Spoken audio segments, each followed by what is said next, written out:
Тілеуқабыл Байғожин, Новолайф орталығының басшысы, отбасы жоспарлау саласының маманы. Бұл салаға келмес бұрын заңгер мамандығы бойынша білім алып, құқық қорғау органдарына қызмет атқарған. 2020 жылдан бастап жеке кәсіпкер ретінде отбасы жоспарлау бағытында жұмыс істеп келеді. Жеке отбасының тәжірибесі оның кәсіби жолын айқындауда шешуші рөл атқарды. Тілеуқабыл Байғожин жұбайымен бірге экстракорпоральды ұрықтандыру процедурасынан өтіп, донор мен суррогат ананы іздеу барысында көптеген қиындыққа тап болды. 2021 жылы суррогат ана қызметіне жүгініп, 2022 жылы егіз ұлдың ата-анасы атанды. Бүгінде оның жетекшілігіндегі ұжым донор немесе суррогат ана іздеп жүрген отбасыларға кәсіби қолдау көрсетіп, әр кезеңде түсіністік пен эмпатияға негізделген жан-жақты сүйемелдеуді ұсынады. Жеке тәжірибесі мен кәсібилігінің арқасында ол ата-ана болуды армандаған жандар үшін сенімді серіктеске айналды.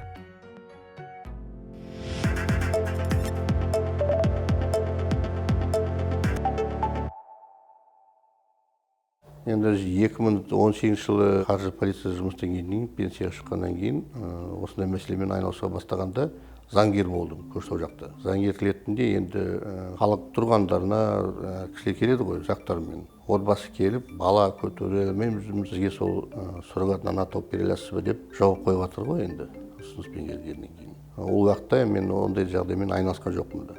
Сол енді өзім анализ жасап, заңды ретінде ме, заңсыз ба деп сондай мәселемен айналысып, анализ жасағаннан кейін Астанада ассоциация репродуктологов деген бар. Сол кісілермен танысып, әңгімелесіп дегенде, сосын енді шетел жақтағы практика қандай екен, елімізде қандай, заңды ма деп сол бәрін анализ жасап, көріп, танысып, содан кейін сол ақырындап бастағанды сонымен айналысуға.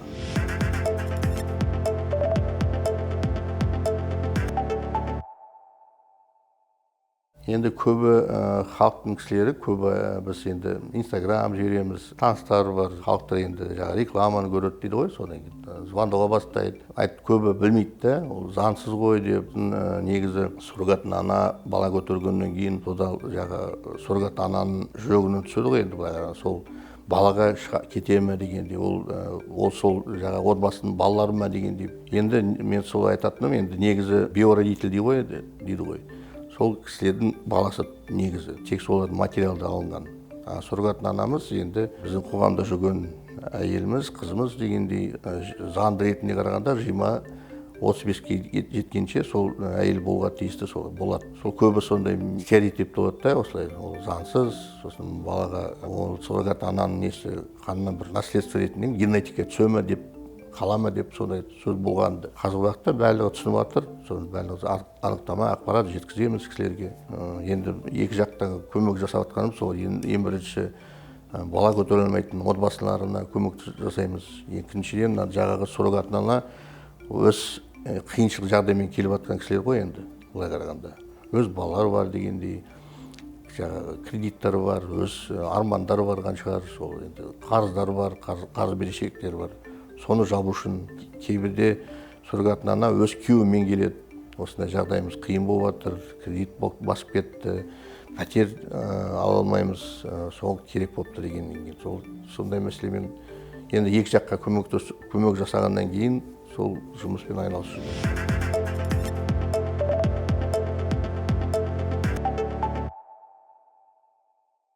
Енді суррогат анамыз жоғары айтқандай, ең басты сол өзі дені сау әйел азамат керек. Ол балалар болуға тиісті дейді ғой. Сол баласы заңды ретінде, ол баласы өз балалары аман сау туған өз балалар болуға тиісті. Тек қана отбасылық азаматтар емес, одан басқа суррогат аналар бізге келеді, бөлек. Мен осындай қаладан келдім, 3-4 балам бар дегенде бала табуға жағдайым болып тұр, денім сау, сондай мәселемен бізге келгеннен кейін соны ұйымдастырып, әрі қарай медициналық требование бар дейді ғой. Сосын біз өзіміз қарағанда сол әйел өзі жауапкершілігі биік болуға тиісті. Оның енді біз бірінші кездескеннен кейін кандидат суррогат ана ретінде келіп жатқан әйелді енді өзін түсінеміз ғой. Жауапкершілік бар ма, жоқ па деп көрінеді.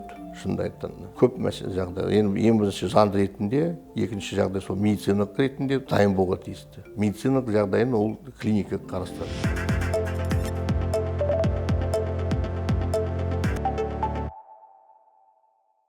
ең басында суррогатты ана жаңағы іріктейді ғой, сол ірікті олар экоға мысалы отбасылар бізге келгенде олар клиникадан келеді бізге. Оларда жаңағы лицензия алған клиниканың өзінде эко процедура өткізеді ғой.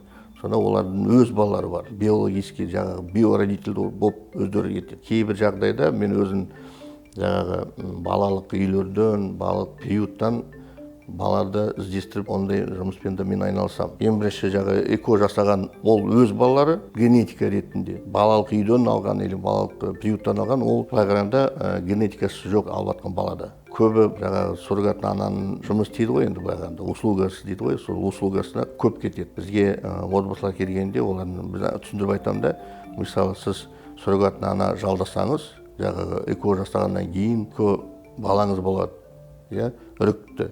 Сол енді ірікті ана жаңағы суррогатный анаға салғаннан кейін бірақ ол өз балаңыз. Бірақ оны сондай жағдайға кіру үшін сізде заңды ретінде барлық құжаттар керек та, екінші жағдайдан сол суррогатный ананың услугасы үшін соның ақшасын көп кетеді. Ең азы сол бір кетті, 15 миллиондай. Бала приюттан алғанда бірақ ол сіздің балаңыз болмайды. Заңды ретінде сот шешіммен қабылданады, ол сізге отбасыңызға келеді ол бала. Бірақ ол генетика ретінде сізден ешқандай қатынасы жоқ, бөлек бала. Бірақ оны сіз өзіңіз өсіріп, өзіңіз тәрбие беріп, осы Қазақстан елімізге үлкен бір азамат деп жеткізуге жағдайыңыз болады. Айырмашылық осы.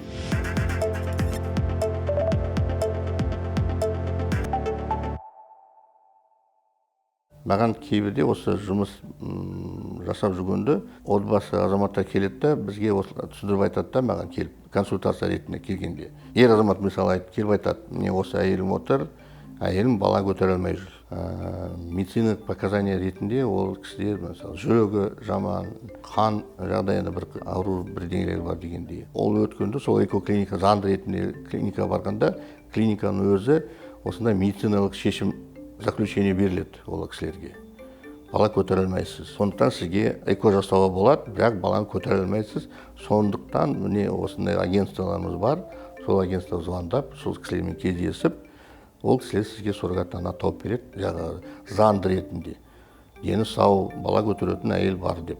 Сол кісілерге барыңыз агентствоға, сол кісілер өз жұмысын жасайды да, сіздерді суррогатный анамен таныстырады. Суррогатный ананың енді жоғары айтқандай, заңды ретінде 20 жастан 35 жасқа дейін әйелдер программа кіруге болады оларға. Бірақ олардың өздері жаңағы айтқандай, дені сау болуға тиісті, психосоматикасы жақсы болуға тиісті дегендей. Соның баласы дені сау, медициналық заключение беріледі ғой, соны участок жаңағы тұратын жердегі сол клиниканы өтеді. Балаңыз аман, учетта тұрмайды, өзіңіз учетта тұрмайсыз деп дегендей.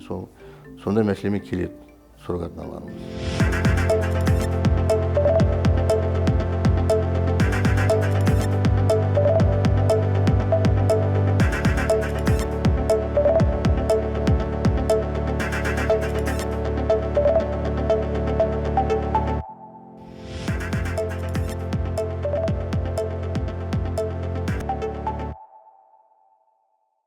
Ең бірінші енді бізге мысалы ең басынан бастасақ, жаңағы реклама жасағанда Instagram, Facebookқа шығады дегенде, жаңағы TikTok деген көп қой енді бұлағанда реклама беруге.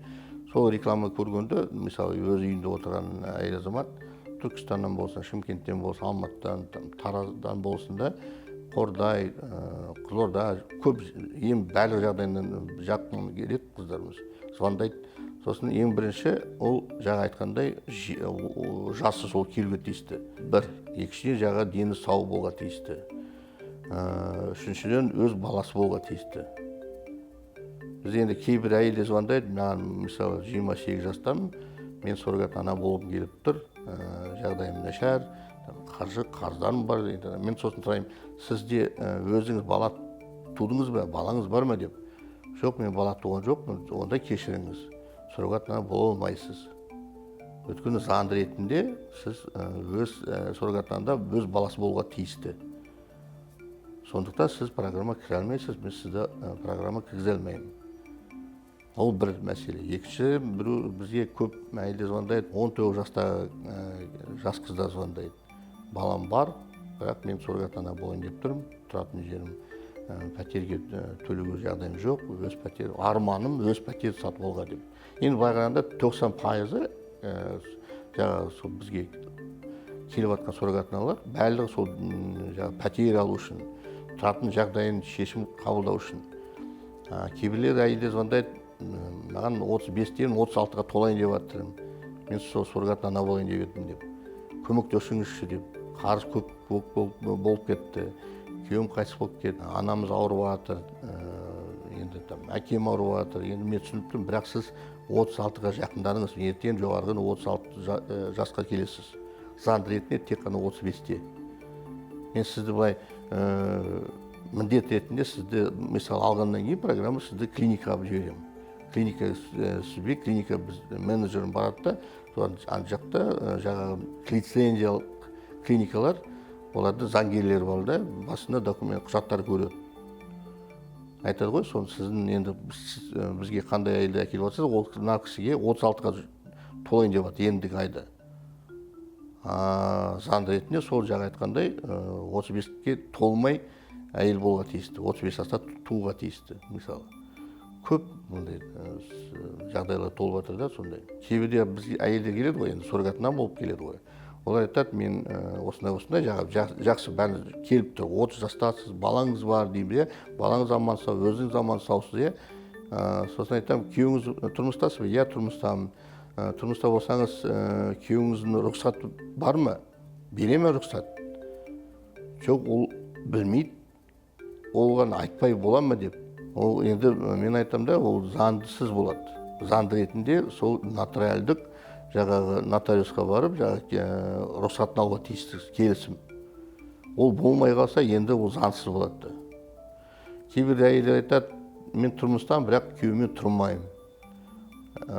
Күйеумен бірге бөлек тұрады да, бірақ заңды ретінде ол мен әлі тұрмыстамын дейді. Ол маған бермейді дейді рұқсат. Онда айтам, кешіріңіз, рұқсат негізі керек. Рұқсатсыз болса, ол біз сізді программа алмаймыз. Ол 4-ші мәселе, алгоритм санағанда. Содан соң әрі қарай былайға барғанда біз ол әйелді жақсы бар, жасы келіп тұр, баласы бар, балалар аман сау, өз аман сау, күйеуі рұқсат беріп жатыр. Енді УЗИ-ға жібереміз. УЗИ-дің ақшасын бәрін төлеп айтамыз ғой, мысалы пример ретінде айтамыз, мысалы Нұргүл деп, Нұргүл, сен УЗИ кабинетіне бар, УЗИ-ді өтіп, сол заключение бізге жібер деп. Ол бізге жібергенде біз көреміз да, ол УЗИ ретінде көргенде дайындық, ол программа алуға ерте. Жаңағы медициналық показателер бар ғой бөлек, ол келмей тұр. Сіз бала көтерілмейсіз, оны жаңағы ұрық салғанда сіз жаңағы программаға өтелмейсіз. Докторымыз қарайды ғой, докторымыз айтады, эндометрия шамалы, эндометрия шамалы дейді. Или наоборот, эндометрия жақсы болса, онда айтады, эндометрия жақсы, онда біз программа кіреді. Ол 5-ші жаңағы алгоритм ретінде. Содан соң анализ тапсыру керек. Мысалы, Қызылорданың әйел болса, біз айтамыз, Қызылордада инвиво лабораториямыз бар. Ол инвивомен, орталық инвивомен біз келісім шарт жасағанбызды. Мысалы, жаңа айтқандай, Қызылорда болсын, Алматы болсын, Шымкент болсын, Тараз болсын дегенде, айтамыз, осындай қалада, осындай көшеде инвиво лабораториясы бар, сіз сонда барыңыз, анализ тапсырасыз. Ол сонда барғанда анализ бізге келгенде, ода инфекциясы болады, гормональный сбой болады дегенде, нарушениесі бар дегенде сол. Ол доктор өзіміз айтады, ол кіре алмайды, өткені инфекциясы көп, оны алмаймыз деп айтады. Сондықтан мен айтам, онда өзіңіз емделіңіз, ол емделіп келгеннен кейін тағы өзіңіз анализ тапсырыңыз, содан соң хабарға шығасыз деп. Мәселелер көп, былай қарағанда қиыншылықтар. Оңай нәрсе емес, былай қарағанда. Суррогат ана өзі кейбір әйелдер бізге программа келгенде біздің арқалы туралы, біздің енді өз жаңағы ауырып жатқан жағдайын білмеген әйелдер бар. Біздің арқалы біз лаборатория барғаннан кейін біліп жатыр. Құдай сақтасын, менде осындай не бар екен, ауру бар екен. 2-3 ретте болды, онкология, подозрение на онкология болып шықты. Көрдіңіз бе? Олар енді мысалы айтады да, мен тұрмыстамын, 1 жыл, 2 жыл болды, клиникаға барған жоқпын, емханаға барған жоқпын деп айтады. Біз айтамын, енді тапсыруға тиіссіз лабораторияда анализ жасауға. Анализ жасағаннан кейін осындай шығып жатыр. Анау ауырады, мынасы бар, мында инфекциясы бар, мында гормоны биік дегендей, или наоборот төмен болып кеткеннен кейін. Көп мәселе. Жаңа айтқандай, жаңа сұрап жатырсыз, сол алгоритм қандай екен, сол.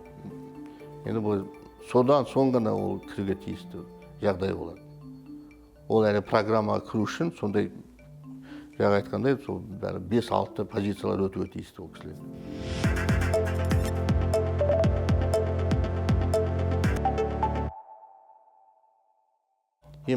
Ең басында жаңа енді біз отбасылар бізге келгенде, бізде программадағы бар әйелдер, ол жаңағы мен басында айтқан 6 позиция өткен әйелдер. Көшеден жаңа бір әйел келіп, біз оны сразу программа кіргізе алмаймыз. Ол жаңа айтқандай, сол 5-6 позиция өткеннен кейін біз оны кіргіземіз программаға. Оны біз біліп тұрмыз да. Біз отбасылық азаматтар келеді ғой, біз айтамыз, осындай, мысалы жаңа айтқан, енді айттық қой, Нұргүл деп, мысалы. Нұргүл деген суррогат анамыз бар, міне осындай жасы келіп тұр, баласы бар, міне күйеуінің нотариалдық рұқсаты қолымызда, өз балалары аман сау, анализ тапсырдық, анализдар барлығы жақсы, УЗИ өтті, УЗИ ретінде сіздің дәрігеріңіз жақсы эндометриясы болып, ол келіп тұр деп. Содан кейін жаңағы нарко, психдиспансердің қағаздарын аман сау болып тұр, бәрі учетта жоқ. Содан кейін ғана отбасылық азаматтар бізге осылай келісім шарт жасайды ғой. Содан кейін біз сол жағын, мысалы Нұргүл деп суррогаттармен таныстырамыз. Видеосвязьбен дегендей. Әлде біздің офисқа келіп, біздің офиста кездеседі олар бірінші ретте. Олар бір-біріне ұнағаннан кейін, мысалы сол кездесу жағдай өткенде суррогат ана оларға айтады да, маған осындай 2 балам бар, маған пәтер керек. Мысалы мен Қызылорданың әйелімін, мен осында Астанадан көшетін жағдайым болып тұр. Сіз бірақ осы Астанада маған пәтер жалдасаңыз, мен онда келісем. Ай сайын маған осындай қаржы төлесеңіз деп шарт. Содан кейін жаңағы отбасылық азаматтар енді осылай айтады да, жақсы, біз көніп тұрмыз, сіз бізге ұнадыңыз. Сосын мен сұраймын, Нұргүл, мына азаматтар қалай сіздерге? Ұнап тұр ма? Сіздің жаңағы условияларыңызды түсініп тұр, көтереміз деп айтып жатыр. Қалай қарайсыз? Бәрі жақсы, мен өз ойымен келіп жатырмын, өз шешіммен келіп жатырмын, мына кісілер маған ұнап тұр, мен рұқсатын берем, келісіп тұрмын деп. Содан соң ғана ол кісіні тағы да клиникаға апарып, докторлермен таныстырып, доктор оны хабарласады ғой жаңағы отбасылық азаматтармен. Осылай біз Тілеуқабыл осындай бізге Нұргүл деген суррогат ана әкеліп тұр, қалай қарайсыз, рұқсат бердіңіз бе деп. Біз ол кісімен кеше таныстық, рұқсатын беріп тұрмыз. Әрі қарай программа кіре берсін деп айтады олар. Программа кіргеннен кейін жаңағы стимуляция жасайды медициналық ретінде. Ол енді ұрықты салу үшін ең басты сол әйелді дайындайды. Дайындық ретінде жаңағы гормональный препараттар береді, одан басқа көп мәселелер жасайды да. Заңды ретінде документтарын жаңағы заңгерлеріне көрсетеді, біз жинаған. Одан басқа өздері бір құжаттар бар. Содан кейін жаңағы ұрықты салу алдында, бір 2-3 күн алдында нотариусқа барып, келісім шарт жасайды екеуі арасындағы. Өз нелері права и обязанности дейді ғой, олардың арасында. Соны олар жаңағы келісім шарт ішіне бәрін сол жасап, айтады да нотариусқа, бізде осындай, ай сайын ақшасы бұндай болып тұр, тұратын жеріміз осындай болып тұр. Міндет ретінде суррогаттың анамызбен шылым тартуға болмайды дегендей, қыдыру болмайды, тамақ тек қана осындай жақсы тамақ ішуге келісім беріп тұрмын деп. Содан кейін олар қолданып қойғаннан кейін сол күннен бастап заңды ретінде программа басталады әрі қарай. Сол 2-3 күннен кейін жаңағы ұрықты салғаннан кейін олар суррогат ана сол беріп тұрған пәтер болсын, тұратын жағдайы ойланып тұр ғой енді бәрі. Беріп тұрғаннан кейін сол көшеді сол. Мысалы Қызылордадан келіп сол пәтерге кіреді. Ай сайын мысалы 300 мың теңге болсын, 500 мың теңге болса, сол ай сайын жаңағы отбасылық азаматтар соны төлеп отырады. Біздің жұмысымыз сонымен аяқталды.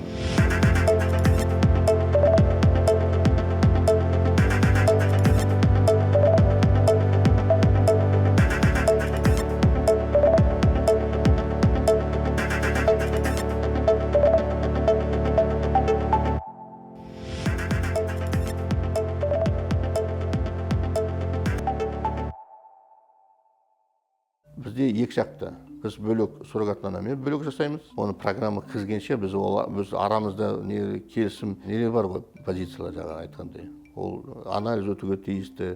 Ертең өткені суррогат анамыз программа кірдім, осылай болып тұр, жақсы, мен суррогат ана боламын деп келеді ғой. Біз енді жаңа қаржы төлейміз, анализ төлейміз, УЗИ төлейміз, келіп кететін ақшаларын төлейміз, тамағын төлейміз дегендей, сол одан басқа нелер көп төлеу көп болып тұр да. Бірақ программа кіретін алдында ол мысалы әйел айтады да, мен тұрмысқа шығайын деп жатырмын, енді бұл программа кіре алмай қалдым деп. Оны біз айтамыз, енді біз оны былай күштеп айтпаймыз, жоқ, сен бол, обязан сен дегендей, жоқ, ондай болмайды. Ол енді конститут ретінде ол өзі біледі жағдайын. Сосын біз айтамыз, жақсы, болсын, бақытты бол, бірақ енді біз міне келісімшарт арамызда келісімшарт болды ғой. Сол енді біздің қанша қаржыларымыз кетті, соны қайтаратын бол. Содан соны аяқталады біздің жұмысымыз. Суррогатна жаңағы отбасылық азаматтармен біз бөлек келісімшарт жасаймыз. Олар бізге осындай есі бар, дені сау әйел тауып берсеңіз, біз риза болар едік деп шығады. Ол кісілермен де біз жаңағы шарт жасаймыз, келісімшарт жасаймыз да. Жаңағы позицияларын өтеміз, олар бізге осындай керек. Кейбір айтады, біз қазақ болсақ, бізге тек қана қазақ әйелі керек. Кейбір айтады, бізге қандай национальность деп, ол бізге қарамаймыз. Ама сол әйел болса, есі дұрыс, бізге жауапкершілігі биік болатын әйел керек. Кейбір айтады, бізге бір-ақ баласы болсын. Өйткені өкінішке орай, енді қоғамда осындай әйелдер көп та, 3 балалары бар, 4 балалары бар, күйеуі тастап кеткен, жұмыс істеп жатқан қаржысы жетпей жатыр да. Енді былай қарағанда ортаншы ғой, енді былай айлық ақшалары бізде қазір уақытта былай 200 мен 300 мың арасында болса, олар мысалы пәтерді 150 мыңға пәтер жалдайды. Ода 3 баласы бар. 2 баласы жеке балабақшаға барады. 100 мың теңге онда кетеді дегендей. 100 мың теңгесі жаңа пәтерге кетеді да. Сол қалған 100 мың теңге қалай мен өмір сүремін? Қалай мен 3 баламды тамағын беремін? Қалай мен өзім тамақтанамын дейді, енді жағдай көп та, сондықтан сондай мәселе кіріп жатыр. Бірақ отбасылық азаматтар айтады да, бізге 3 бала, 4 бала әйел керек жоқ, бізге қиын болады. Ол кісіні көтеруге дегендей, айлық ақшасын төлеуге дегендей. Енді ертең айтқандай сол өз мойнына алып жатыр да, сол енді былай қарағанда, келісімшарт жасағаннан кейін.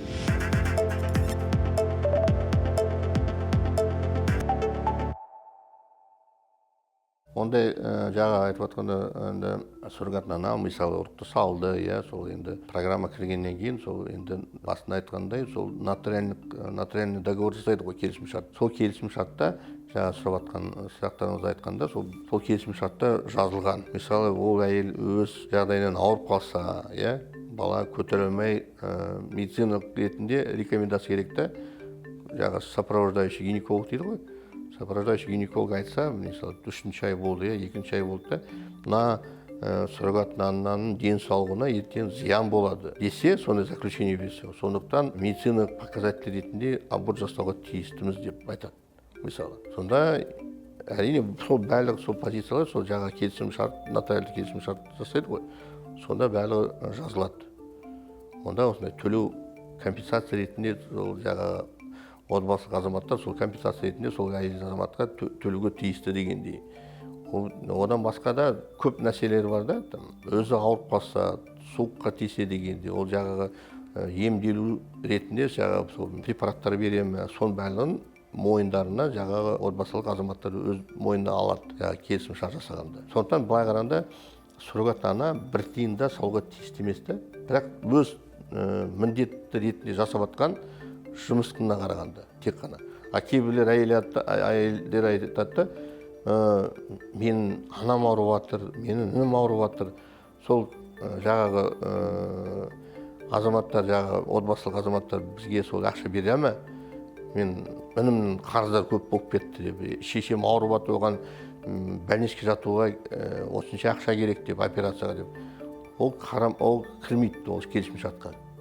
Ол бөлек нәрсе да, ол тек қана өз жұмысын жасап жатқан міндетті ретінде жұмыс жасап жатыр ғой. Соған қарайтын қаржылар қанша керек, сол отбасылар азаматтар соны төлейді.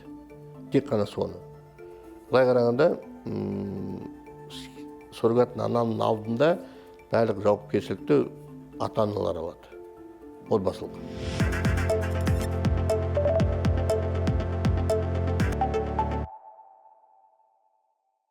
мысалы алараса сол енді мысалы баланы көтеріп жаңағы туатын үйлеріміз бар ғой, роддом деп, иә, родильное отделение барғаннан кейін ол жаңағы ата отбасылық бар, келген олар шарт жасаған солармен, суррогат анамен. Олар сол баланы роддомнан шыққанда куәлік беріледі да, сол кісілер сол бала туған бала солардікі деп, биородительдің баласы деп. Сондықтан сол документтермен олар жаңағы сол құжаттарын бәрін түгел жинап, соңға барады да, сонынан свидетельство о рождении алады, куәлікке, туған куәліктің солар атына алады да, жаңағы үкіметтен берілетін қаржылар бар туған ретінде балаға келген. Тек қана сол балаға қандай үкіметтен қандай ақша келеді ғой, сол тек қана сол биородительді биошеше салады. Суррогатный анамыз заңды ретінде тек қана өз жұмысын жасап, бала тауып бергеннен кейін ары қарай сол балаға ешқандай құқық жоқ. Тек қана сол өз көтеріп алған ақшасын алады да, сонымен аяқталады сол жұмысы. Қалған заңды ретінде куәлік алады, жаңағы компенсация алады, пособие алады, сол бәрі тек қана сол био анасы ғана. Сонымен ары қарай олардың жұмыстары бітілді, аяқталды деп санаймыз. Олар бірақ біз онда ары қарай өзіміз агент ретінде оған кіріспейміз да. Өйткені олар өз араларында жаңағы міндет ретінде өз жоспарлары бар. Сонымен аяқталады жұмыстар. Жаңа айтылғандай, жоғары айтқандай, сол баланың енді оларса туғаннан кейін түгел ата-анасы, био ата-аналары жауапкершілік солардың мойнына түседі. Суррогатный ана оған ешқандай жауапкершілік орнының алдында бола алмайды. Былай қарағанда отбасылықтар бар ғой, балалары бар, өз балалары бар дегендей. Өзі әйел туғаннан кейін да, сол міндет ретінде ол ары қарай елімізде осындай кәдімгі отбасыларымыз бар. Солар жауапкершілік солардың баланың алдында тек қана солар көтереді.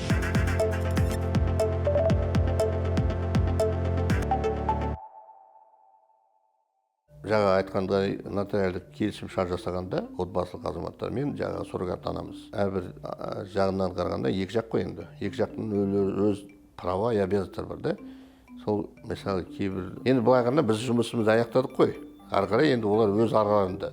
Бірақ бізге суррогат аналарымыз біздің агентствоның бізді енді қорғау ретінде санайды да, бізге хабарласады. Сәлеметсіз бе, Тілеу, қалыңыз қалай деп, амансың ба, көрінді ғой телефонға звондағанда. Мысалы, Әсемгүл деп айтамыз, Әсемгүл, амансыз ба, қалай жағдайыңыз? Көтеріп жатса, мен 4 ай кетті, көтеріп жатырмын, ана азаматтар, отбасылық азаматтар маған пәтер берді, бірақ мен сізбен сөйлесетін жағдай болып тұрды осындай. Не болды десем, біз сал кісі маған ай сайын осындай ақша төлейін деп айтып еді. Қазір уақытта сол ақшасын ай сайын жөнді төлемей жүр. 200.000 теңге түсіп кетті төлеуі деп. Неғып десем, ол айтады да, солар жағдай болмайды. Мен соны қорқып отырмын, ертең ары қарай мен аяғында беретін гонорарымды төлей ме, төлемейді ме деп. Сондай мәселемен шығады.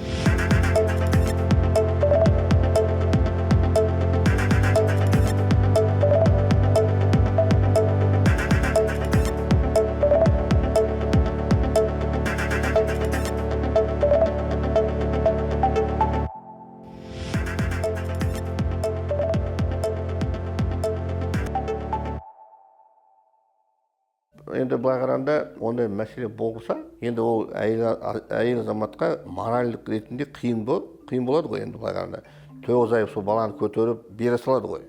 Ол баланы ол кісі көрмейді. Роддомда сол баланы тауып бергеннен кейін ол жағаға шыққан баланы, ол әйел азамат ол баланы даже көрсетпейді оған. Сондықтан жаңа эмоционалдық проблема болып кетеді. Кейбір әйелдер енді тірі адам болғаннан кейін енді өз көтеріп атқасын, енді биородитель түсініп тұр ғой, бір жағынан сол биородитель сол баланың әке-шешесі солар деп. Ол түсініп тұр. Бірақ енді эмоциялық ретінде сол оған енді қиын болып тұр да, суррогат анаға. Біз айтамыз, ондай жағдай болса, біз нотариалдық келісім шарт жасайды ғой. Сонда айтамыз, ары қарай бала туғаннан кейін 40 күнде жетпей, қандай психолог керек болса, ары қарай гинеколог төлеу керек, келеді ғой соған, көрінуге дегенде платный гинеколог болса дегендей, психолог керек болса, сол ақшаны төлеу сол жаңағы отбасылық азаматтар төлеуге тиісті деп. Енді біз айтамыз да, сен бала туғаннан кейін суррогат анаға, Нұргүл болсын, Әсемгүл болсын, біз айтамыз, ертең қиын, саған өз-өзіне қиын болып кетсе, сен хабарлас, жалғыз қалма, бізбен хабарлас, керек болса біз психологты жіберейік. Бізде осындай психолог, мысалы сен Қызылордадан дейміз, Қызылорда осындай психологты таптық, сол психологқа бар. Сонымен ол айтады да, ол ақшаны кім төлейді деп, келісім шарт жасағанда қолыңды қойдың ғой. Сонда жалпы сол психологтың ақшасын сол кісілер береді, төлейді. Ондай да жағдай болуға мүмкін. Бірақ осы күнге дейін, енді біз 5 жылдан асып өтіп жатырмыз ғой, ондай мәселе болған жоқ әлі. Өткені біз басында айтып едім ғой, программаға кіргізбей, сол жағы суррогат анамен былай кездесеміз ғой. Сонда кездескеннің өзінде түсіндіреміз олар кісіге, түгел ақпаратты жеткіземіз. Осылай болады. Мүмкін осындай қышаны ертең қиын болмаймыз. Әңгімелесеміз да, өзіміз былай қарағанда психолог ретінде болып кеттік та. Психолог ретінде біз жаңа айтқанда айтып едім ғой, сол ауыз ашқан жау көрінеді дегенде. Сол ертең аяғында сен баланы роддомнан тапқаннан кейін, туғаннан кейін, Алла жазса, туғаннан кейін сен сол күні саған қаржыны төлейді. Бірақ өз-өзіне қиын болмай ма деп сұраймыз. Өйткені біз олар кісілерге заң ретінде, біз енді законодателем, біздің үкіметтің законодателі, енді парламент ретінде сол жағағы кодексқа брак и семья дейді ғой. Сонда негізі сол суррогат аналық ретінде жағдайын бәрі ойлап, бізде осындай қоғамда осындай азаматтар бар, осындай әйелдер бар, жағдайы қиын. Енді ол үкіметіміз көмек ретінде сол әйелдерге осындай заң шығарып жатыр. Именно сондай әйелдеріміз бар дегенде. Үкіметтің бағанда енді санаймын, ертең Алла жазса барлығы үкіметіміз жақсы болады, еліміз бай болады дегенде, Алла жазса материнский капитал жақсы болса, төлеу бәрі жақсы болса, мүмкін енді Алла жазса сенім беріп тұрмын, ертең жақсы болады деп. Сондай әйелдер аздау болады шығар деп. Ертең әрбір балаға ай сайын жақсы ақша беріп отырса, жұмыстың ақысы үлкен болса дегенде, сондай әйелдер бармаушы еді сондай жағдайға. Бірақ енді қазіргі уақытта қиын болғаннан кейін үкіметіміз осындай заң ретінде шығарып жатыр. Сондай суррогат аналарымыз бір жағынан олар дұрыс істеп жатыр да, олар өз балаларын ойланып заң ретінде ақша тауып отыр. Ол бір. Екіншіден, анау жағаға көтере алмайтын отбасыларына үйлеріне бақыт әкеліп жатыр да. Бізге өткені қазіргі уақытта өкінішке орай бізде елімізде бала көтере алмайтын әйелдер көп. Тұрмысқа шыққан, келеді бізге 5 жыл тұрып жатырмыз, 10 жыл тұрып жатырмыз, балаларымыз жоқ. Тәке, осылайша біз енді сізге рекомендация ретінде сізге жіберіп еді, қандай бізге ақпарат бере аласыз деп айтады да. Мен айтам, енді олар әлі клиникада барған жоқ. Экоклиникада барған жоқ та олар әлі. Мен айтам, мысалы, осындай клиникаларымыз бар. Клиникаларымыз барлығы жақсы. Белгілі клиникаларымыз бар. Барлық осы Астана, мысалы, Астана бойынша біз барлық экоклиникалармен қызмет жасаймыз. Барлық. Енді 6 айға кетті ғой, 6 жылға кетті ғой, осымен айналысқанымыз. Мәселе көп та, ол әйелдер жылап келеді да, жаңағы отбасылық азаматтар. Бұлай келеді да, тәке көмектесіңізші. Бізде бала жоқ, біз 10 жыл тұрмыз, 15 жыл тұрмыз, бізге енді уақыт өтіп жатыр дегендей, әйелім қанша рет көрініп еді, бала көтере алмай жүр, қанша рет эко жасап едік, болмай қалып отыр деп.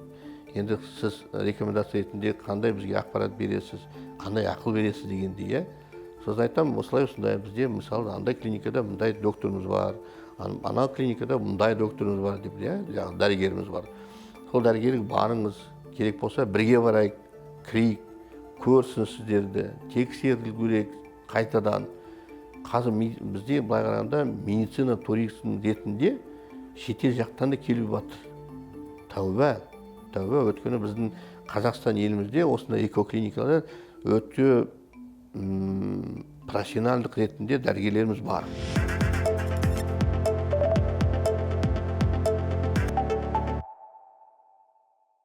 шетел жақтан мында келіп жатқандар не, олар біледі да, ол кейбір шетел жақтарда клиникалар шамалы, білімдер аз, опыттар аз болғаннан кейін мында келіп жатыр. Ол жақсы, ертең Қазақстанымызда, ертең шетел жақтағы азаматтар білуге бастап жатыр. Шетелдің заңды ретінде суррогатный аналық жоқ. Заңды ретінде шықпағанда, енді олар суррогатный ана бола алмайды деп, олар бізге келіп жатыр. Өйткені бізде суррогатный аналар заңы бар. Аналық ретінде, суррогатный аналық ретінде заңы бар дегендей. Олар біліп тұр да, сұрастырады ғой енді, интернетке кіреді, қазақ тілінде суррогатный аналық заңмен өткізіле ме деп дегендей. Сосын в Казахстане законодательно разрешено деп ақпарат беріледі да, содан кейін олар бізге хабарласады. Осылайша біз Тайдан болып тұрмыз, Индонезияда болып тұрмыз дегендей, Ресейден болып тұрмыз да, бізге осындай суррогатный аналық керек еді, сізде де заңды ретінде рұқсат бар екен деп. Сол әйелдерге көмек жасауға, ол бір жағынан ол әйелдерге де жақсы. Екіншіден бізге жаңа айтып жатырмын ғой, осы отбасылық азаматтар келгенде олардың жағдайлары нашар болып келеді. Жаңа айтып жатырмын мысалы.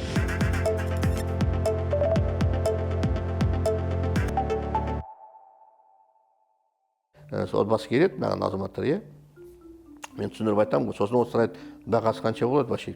Төл басынан дая дейді ғой, басынан аяғына дейін қанша ақша кетеді деп.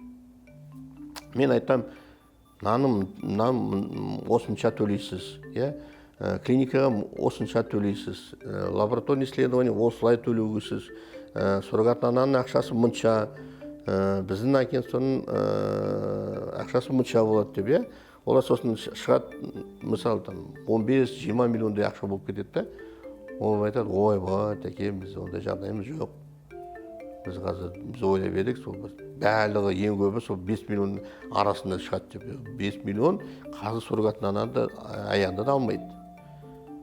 Өткені шетел жаққа, Грузияға барады, қазір Қырғызстан мемлекеті бар, олар да заңды ретінде суррогатный аналарымыз, Қазақстан суррогатный аналарымыз, әйелдеріміз, сол суррогатный ана болып Қырғызстанға барып жатыр, Грузияға барып жатыр, Европаға барып жатыр деген, Америкаға барып жатыр, Кипр деген жерге барып жатыр да. Ол өткені жағағымыз қарындасымыз болады, сол әйел, азамат өз жағдайын ойлап жатыр. Өз балаларын ойлап жатқасын, сондай осындай әрекетке кіріп жатыр да. Ол оңай емес жағдай, ол ойнап, ерігіп жүрген қыз емес әйел азамат, сол ертең баларын ойланып, ертең баларым үйсіз қалмасын деп дегендей, сондай жұмысқа кірісіп жатқан сондай ғой жағдайлар. Көп былай қарағанда, қиыншылықтар көп, заңды ретінде, соның бәрін заңды ретінде жасау керек. Енді мен жақсы түсініп жатырмын, біздің клиникаларымызға көп рахмет, осындай жұмыс жасап жатқандарына. Өйткені ертең бізге отбасылық азаматтар бізге звондайды ғой. Тәке, сіздерге көп рахмет, сіздің берген суррогатный анамыз бізге кеше жоғарғы күні ер бала тауып берді деп. Сүйінші менен болсын деп айтты оларды. Рахметін айтты, батасын береді. Шын.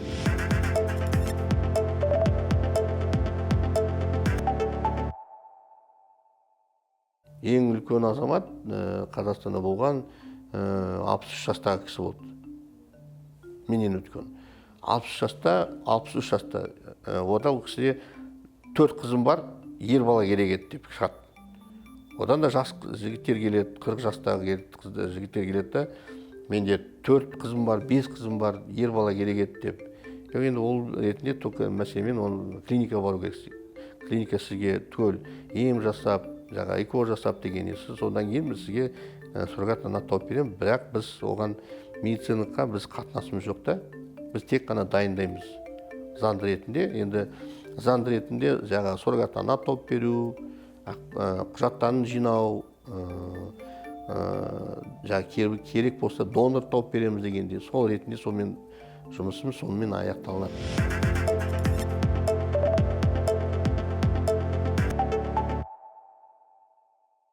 Енді мен басында айтқандай сол 20-шы жылдан бері осы мен жұмыспен айналысып жүрмін ғой. Ойымда болған жоқ ондай жұмыспен айналысып. Оған дейін бірақ біз өзімізде қыз баламыз бар, жаңа әйел екеумізде. Сонымен бір 2-3 рет біз эко жасағанбыз да, болмай қалды да. 2013 жасадық, 16, 18 жылдары. Сонымен болмай қалды, сонымен жарайды деп қалып еді. Содан кейін енді жұмыс жаңа заңгерлік агентствомен айналысқаннан кейін көшті жақта жаңа айтқандай жаңа отбасылар азаматтар келгенде осы суррогатына тауып берсеңіз деп. Сонымен өздері келіп жатқаннан кейін мен ойлап едім, мүмкін біз енді алламыз енді былай көрсетіп жатқан шығар, Тілеуқабыл өзі ойлансайшы деп. Енді сол жұмыспен енді бір жағынан жаңа айтқандай сол отбасы азаматтарға көмектесеміз ғой.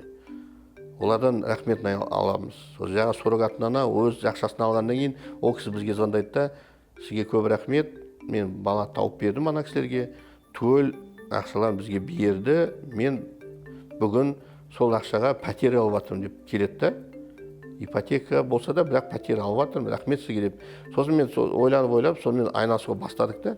Содан кейін Эколайф клиника барып, сол басқа кісілерге сол көмек жасап жүргенде, сосын жаңа жай отырған өзінде жаңа дәрігеріміз бар ғой, Рамиль Таврисович. Сол кісімен сөйлесе, ол айтады да, а что вы сидите, сами еще не хотите сына деп. Сосын айтты, давайте попробуем. Сол кісі көмектесіп, Аллаға шүкір, біз қазір уақытта өзімізде егіз ер балаларымыз бар. 25 ақпанда 4-ке толады олар. То есть олар туылмай, біз уже оның алдында 2 жыл осындай мәселемен айналысқанбыз.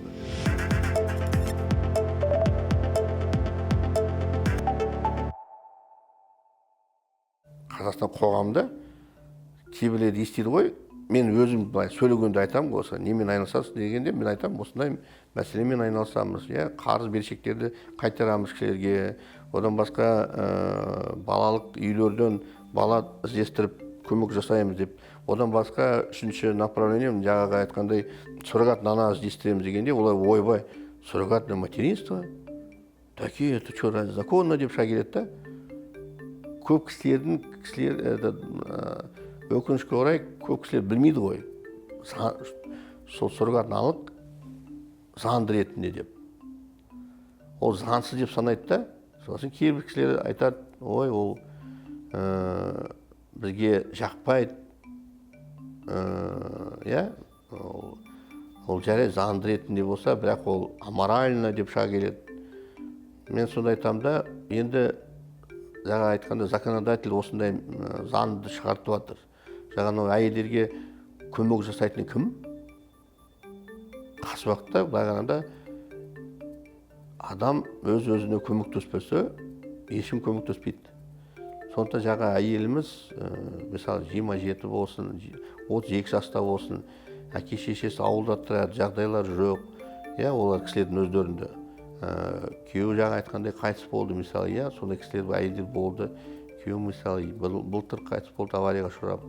Қарыздарымыз көбейіп кетті, кредиттарымыз бар еді, ипотеканы ай сайын 170 мың теңге ипотекам бар, қолымда 2 балам қалды, енем қолында деп айтады ол күйеуінің шешесі. Ол кісі инвалид группасын алып жатыр деп. Мен шын айтам дейді, жағдайым болмай тұр. Не істеймін деп оймен жүргенде сіздің рекламаңызға түсіп жатырмын. Сондай айтатыным жаңағы Қазақстан қоғамда осындай көп сөз болды да, бұлай ол заңды ма, заңсыз ба, ол аморальный нәрсе емес пе деп оған шығады. Бірақ оның халықтың бұлай бөлініп кетті де, жартысы дұрыс деп айтады, жартысы ол жақпайды бізге, ол керек жоқ деп шығады. Бірақ енді мен ойымша, енді заңды ретінде болып тұрғасын сол әйелдерге олардың конституция ретінде олардың құқы, правасы дейді ғой, енді правасы бар. Өз міндет ретінде оны біреу зорлап, сен осындай суррогат ана бол деп оған ешкім алдын басында тұрмайды. Ол өз шешіммен келіп жатыр бізге. заңды ретінде. Мен ойымша қазір ол шынын айтсам, ол жағдай тек қана Қазақстанда емес, ол әлем бойынша проблема дейді. Әлем бойынша.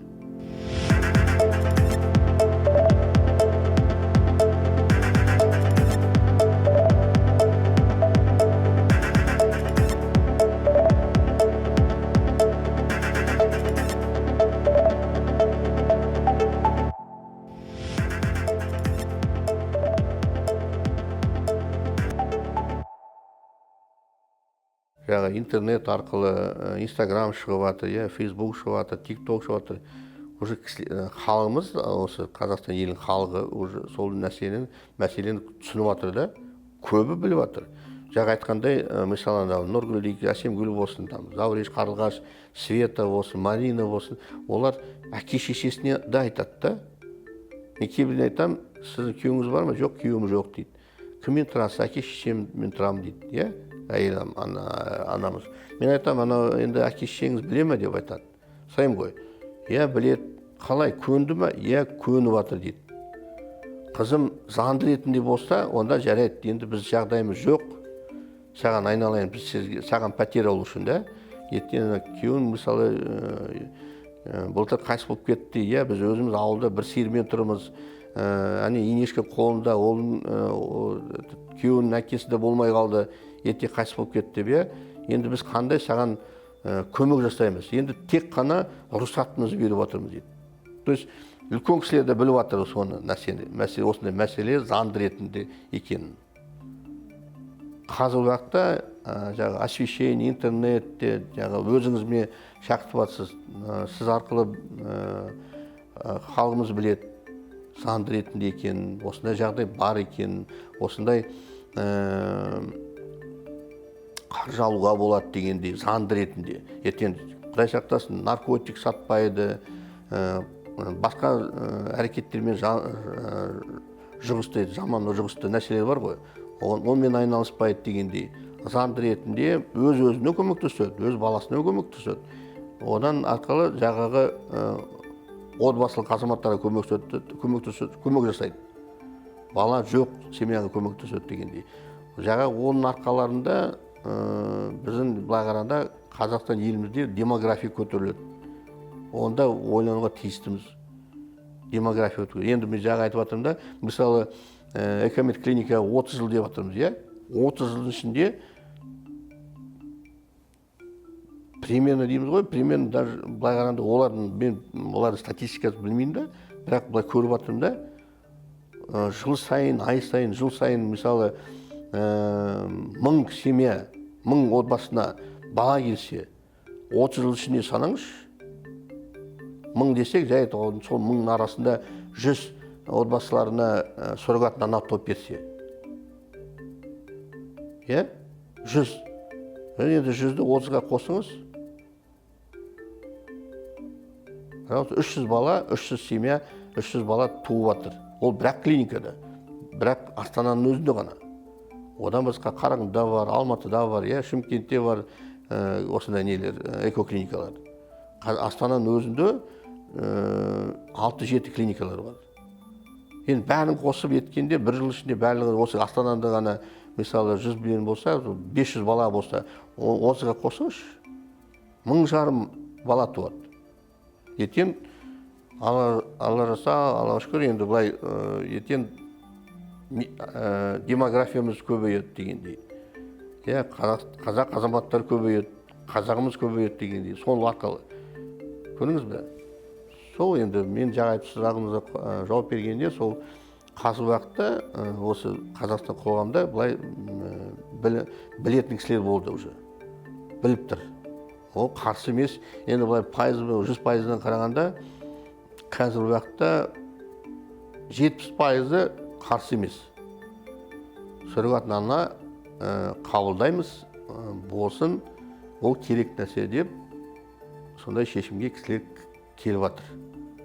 Жаңа айтқандай, ата-анасы өз қызына өз жағдай болмаса, онда өз баласын, олар айтады да, қызым, сен үлкен кісін, сен өзі 30-дан астын, өзіне 3 балам бар, сен енді біз жағдай болмаса да, сен өзін осындай жұмыс жасап, ана кісілерге бір үйлеріне бақытты әкеліп бала туып беріп дегендей, и одан басқа өз-өзіне пәтер сатып алатын жағдайым болса, біз тілектеспіз деп шығады.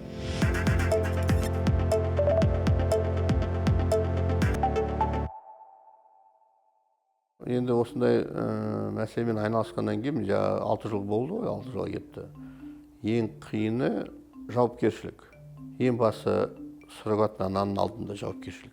Екінші, суррогат ана үшін жаңағы бізге келген отбасы азаматтардың алдында жауапкершілік. Ең қиын осы. Шын айтамын. Ондай осы мәселе оңай болса, ол аптека жақта көп болып кетер еді, бірақ ол осы жұмыс специфический жұмыс та, бірақ ең қиын жағдай сол жауапкершілік алу. Өз мойнына жауапкершілік алу деген сол ең қиыны сол деп санаймын. Өз ойым сондай. Өйткені ертең Құдай сақтасын, ол біреудің қызы, біреудің анасы, біреудің әйелі, біреудің қарындасы, суррогат ана. Ол жағы мен айтқандай ойнап еріп жүрген кісі емес ол кісі. Ол жағы өз қиыншылығымен келіп атқан азамат. Ол да біздің үкіметтің азаматы, құқығы бар дегендей, барлық жағдайлармен барлығы байланысты болып бізге келіп атқан. Соның мен сол суррогат ана алдында жауапкершілігім сол қиын шығар.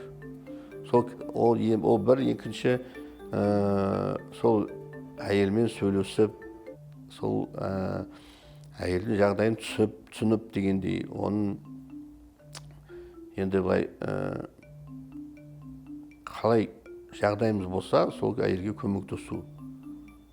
Екінші, жаңа айтқандай, бізге 35 жастағы отбасылық азаматтар келеді, маған күйеу айтады, маған таки 30 жастың, 37-ге келдім, әйелім 32-де, екеуміз 8 жыл тұрып жатырмыз. Баламыз болмай тұр, семьяда ала бермей жатыр, осы күнге дейін деп.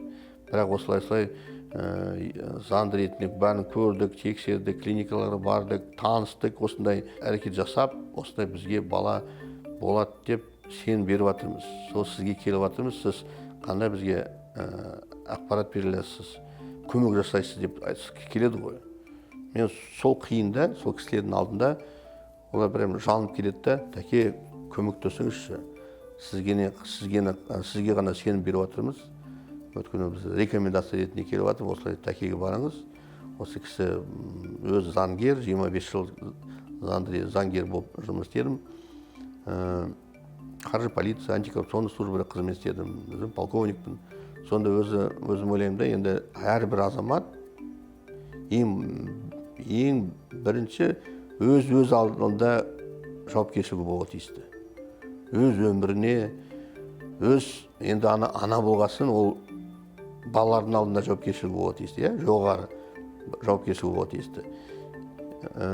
Сондықтан семья келеді ғой, мен айтам, жақсы, Марат болсын, Сәкен болсын, Иван болсын, Сергей болсын, мен айтам, қандай жағдайым болса, қандай күшпен салынамыз.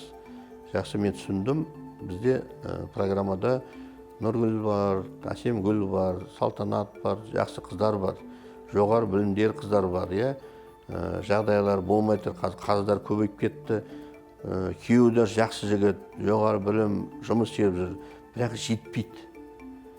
Пәтер жалдап жүр, пәтер Астананың өзінде 200 мыңнан аса пәтер жалдау керек. Мысалы, 2 бөлмелі пәтерді. Мен айтам да, жақсы, мен түсіндім, бірақ осы жағы сұрап атқан сұрағыңызда айтатыным сол ең қиын сол жауапкершілік.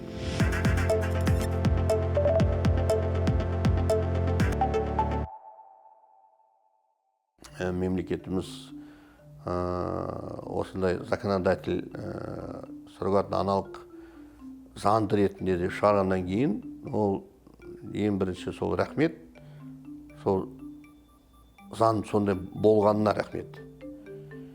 Енді үкіметіміз енді былай қарағанда жаңа өсіп жатыр, развивающее государство деп санаймыз. айтатыным енді заңды ретінде болғасын, одан басқа біздің Министерство здравоохранения бөлік бар, оған қатынас. Жаңа суррогатный аналыққа қатынас, олардың өздері бұйрығы бар.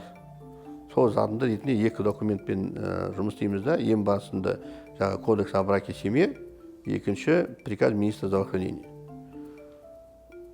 Касаемо вопроса ВРТ, вспомогательной репродуктивной технологии, именно суррогатный аналог ретінде. Анда жазылады төл. Анда кодекста бөлек жазылады, Минздравтың бұйрығында ол бөлек, более раскрыто вопростар. Осын көрейін, былай қарағанда заңды ретінде керек нәрсе бәрі қолымызда бар. Клиникаларда лицензия беріледі, клиникалар жақсы жұмыс істейді. Мен ойымша медицина туризмді көбейту керек. Шетел жақтан кісілер келуге біз жаққа келсе, ол жағы үкіметке, елімізге қаржы түседі, салық түседі. Ол бір екіншіден елімізді білуге бастайды кісілер.